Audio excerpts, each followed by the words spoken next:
Hi, everybody. This is Naomi from Whimsical and Wicked Soaps, and today we're moving on to part 2 of my Texas inspired soap series. If you caught my series last week, it was inspired by the historical events of the Battle of Gonzales that inspired the Come and Take It flag. And this week, we're sticking with a historical vibe, although it is debated whether this story is more history or just legend. Last week, I hinted at what the design was, and if you guessed the Yellow Rose of Texas, then you were correct.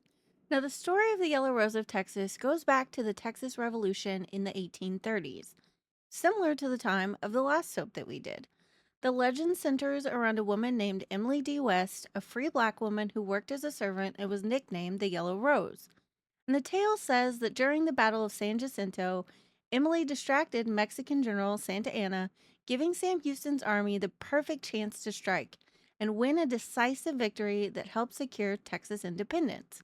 Historians aren't 100% sure how much of this is true, but the story has been romanticized over time, and it inspired the famous folk song we all know today.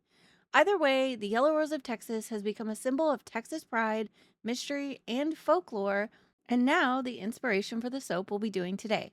You'll notice I've already poured a blue layer, and while a rose will be featured in this design, I wanted the soap to look like the Texas flag.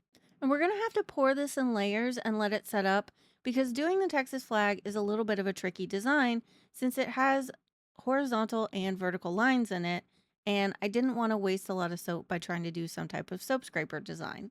So what I did is pour the blue layer first and then let it set up. That way I can take it out of the mold and put it vertically. And we'll get to that in a minute. I'm adding kale and clay like I always do, and then we're going to blend that in and we're going to start adding our colorant once the soap is traced. Now for this particular batch, I'm actually splitting this into two parts for the red and for the white. You'll see I have two smaller containers set aside there. What I basically did is just split my fragrance into two separate parts and then pre-dispersed my colors in there so that when I split my colors, it's nice and even. And fun fact, there is also a yellow rose for Texas, but it's not actually a rose species. Sometimes it's also referred to as an Oregon Trail rose, and there are other species of rose that are also considered a yellow rose. So I did a little research to see what this particular flower is supposed to smell like, and a lot of sources said it has a bit of a citrusy scent. So I actually ended up choosing Nature's Garden Rose and Violet scent. It lists that it does have a rosy scent, but it also has notes of citrus. So I thought this would be a really good blend to bring the theme of this soap to life. I probably shouldn't admit this for fear of getting my Texas card revoked, but I did have to go check and make sure the red color was on the bottom before I poured this soap. And unfortunately, I even had to double check because I started second guessing myself. But what you can see, like I said earlier, I took the blue and once it hardened, I put it vertically in the mold. Now I'm pouring the red, and then I'm going to go ahead and pour the white on top of that once the red is set up just a little bit. And what I do is I normally just take it and put it in the oven on the lowest setting and turn it off once the oven is heated up and just let it sit in there for a couple minutes just so the soap sets up and I can pour the next layer without having to fear that they're going to run into each other. And before I split this off into two batches to the red and the white, I blended the main batch just to emulsion. That way I would have plenty of time to work with this and it wouldn't be setting up when I went to go ahead and pour that second white layer. And I'm going to be honest, I just kind of guesstimated my math for how much soap I needed for these layers. And as you're about to see, I came up just a little bit short. It wasn't a huge deal because I knew I was going to be working on the soap that I'll actually be showing you next week that also required white. And I knew that there would probably be a little bit extra. So what I did is I just used that to top it off and you don't even notice later on. So when you see me cut the bar, you'll notice that suddenly it's even on top instead of the white layer being a little bit shorter than the blue.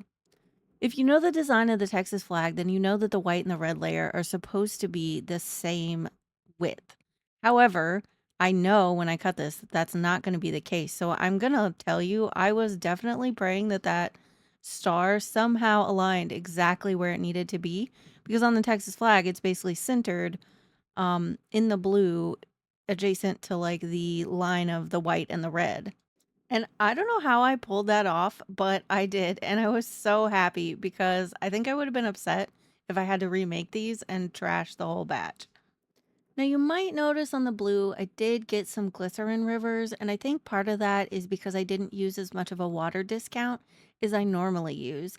And I did that because I wanted the layers to be really fluid and pour flat and not have any like wiggling between all the lines of the different colors. And another reason I didn't do a water discount is because this is a floral fragrance and it's known to set up. So I thought I was going to be battling against that. Next time, I think I'll just work a little bit more carefully and do that water discount so I don't end up with the glycerin rivers. But I don't think they're too bad and they just give it kind of a worn flag look.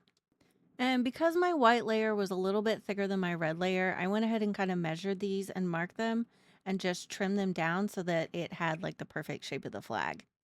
Now, my original plan for this design was to make a rose-shaped soap stamp and stamp the front of the flag and then either color it in with mica or after I did the mica, I kind of thought maybe soap dough would look better. But once I did both, I just didn't like it at all, and I thought it looked a little bit too busy, so I ended up scrapping this design.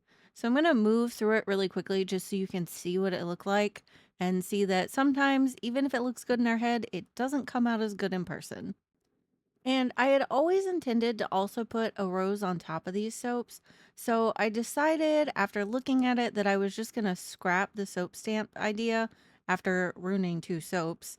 And then I'm just going to do the rose on top. And since I'm putting the rose on top, I want to make sure I plane these and have them all smooth and the corners trimmed before I put the rose on because then it's going to be hard to trim them after that. And I'm not going to sit here and bore you with me planing all of them because I'm sure you get the point. So we're just going to skip to the part where I put the rose design on top of all of them.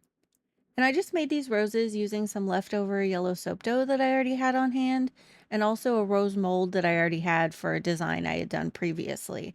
And I'll make sure to link all of the molds that I used for this design in case anyone else wants to utilize them for a similar design or something else. And I usually make them with the soap dough and then let them set up for about 24 to 48 hours, just so that rose is hard enough that it's not getting smushed when I'm working with it. And usually when I'm using soap dough with a silicone mold instead of maybe melt and pour for silicone molds, I'll always pop those into the freezer for like 20 to 30 minutes. That way they're at least hardened when I take them out of the mold and then they can sit out and kind of harden up in the air afterwards. Now, I could have made a small batch of soap to use it to kind of adhere the rose to the surface of the soap, but you can also just take some distilled water and just like you would do kind of with pottery, is score the surface. And then I'm going to use a little bit of soap dough, and you see I bored a hole in there just so there's like a little bit of, I don't know, extra surface to cling to. Not really, but that's what I tell myself. Um, and then I'll score the soap and put that on there and it sticks. Like once the water evaporates and it hardens and it's dry, then it sticks pretty well. And I do this with lots of my designs and I never really have problems with anything adhering. Just make sure that you score the surface really well and you do get it decently wet. And there's the final product. And I think the single rose on top was actually the way to go rather than doing that really busy soap stamp on front. But you tell me, what do you think? There's still two more soaps to go in my Texas themed soap series, and next week we'll be picking a design that features something that, well, every state has, but ours is just a little bit more recognizable. Can you guess what it is? If you think you know, make sure to drop your best guess in the comments. As always, thanks for watching, and don't forget to come back next week if you want to see if your guess was correct.